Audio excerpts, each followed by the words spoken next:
Bonjour à tous, pendant un an je vais vous présenter un film par jour, soit 366 films dans l'année. Aujourd'hui on est au 144e film, Didier.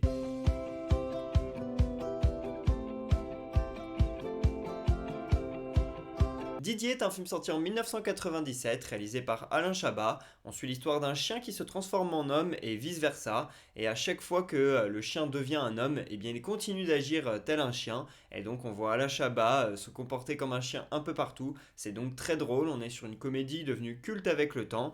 Et Alain Chabat, il est donc scénariste, réalisateur et acteur principal sur ce film. Il a obtenu le César du meilleur premier film, et notamment parce qu'il avait déjà fait La Cité de la Peur, mais c'était un film qui n'était pas réalisé par lui mais par Berberian. Donc là on est vraiment sur le tout premier film d'Alain Chabat. En plus ce chien Didier il est gardé par un agent de joueur de football interprété par Jean-Pierre Bacry, un acteur très connu en France, et cet agent il doit donc s'occuper de ses joueurs avant un grand match, et il a ce chien qui se transforme en homme dans les pattes. Ça crée une situation très loufoque et ça permet d'associer cinéma à football. À côté du duo Chabat Bacry, on a des acteurs référencés comme Lionel Abelanski et Isabelle Gélina. Dans des seconds rôles, on a d'immenses stars avec Claude Berry, Josiane Balasco ou encore Michel Hazanavicius. Et son nom de famille est d'ailleurs le nom du personnage principal, joué par Alain Chabat, qui a servi donc d'inspiration. On retrouve aussi au casting Dieudonné. Et ce film, il a coûté 59 millions de francs, soit 9 millions d'euros, et il en a rapporté plus de 22 millions, donc il est rentable. Et en plus de ça, il est devenu culte avec le temps. À chaque fois qu'il passe à la télé ou sur les plateformes de streaming, c'est un grand succès.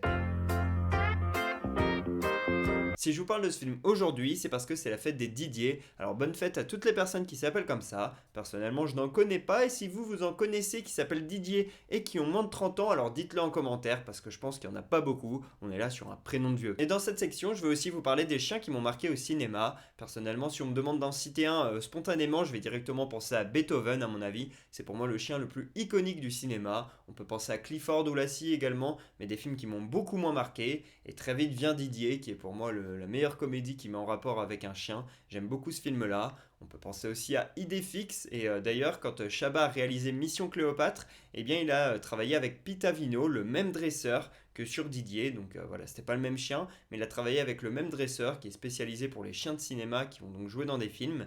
Et puis je pense aussi au chien de Once Upon a Time in Hollywood. Il a un rôle très secondaire mais une importance majeure, et j'aime beaucoup l'utilisation qu'en a fait Tarantino dans ce film.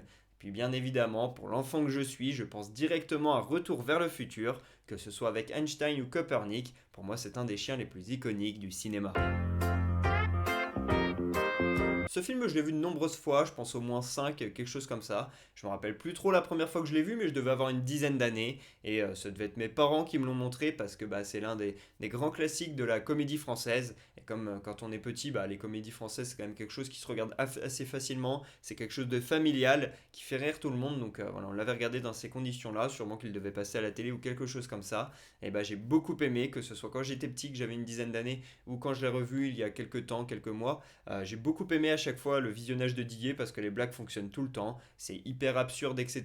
Personnellement, c'est tout à fait mon type d'humour. J'aime beaucoup ce que fait Chabat au cinéma, et donc ça a forcément fonctionné sur moi. Et je vous conseille de regarder ce film en famille, entre potes ou en couple ou je ne sais quoi, mais de le partager pour rire ensemble. Je mets un 18 sur 20 à ce film. Alors quand on juge Didier, je vais pas parler de la réalisation, de l'utilisation de la musique, voilà, des mouvements de caméra, de ce genre de choses qu'on peut parler dans un film. Là, c'est pas vraiment ce que l'on retient de Didier. C'est quelque chose d'assez simple, hein, en termes de travail artistique, on va dire.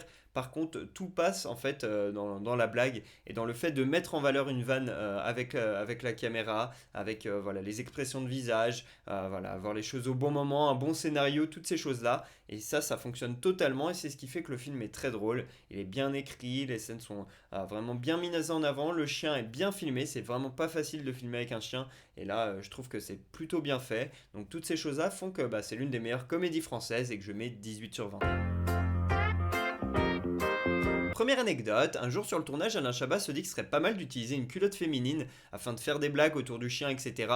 Et donc il décide avec le dresseur Pitavino d'aller dans une boutique spécialisée pour les chiens afin de trouver quelque chose, sauf que la boutique était fermée. Ils vont donc tous les deux dans une boutique de lingerie féminine, et là la vendeuse leur demande ce qu'ils recherchent, etc.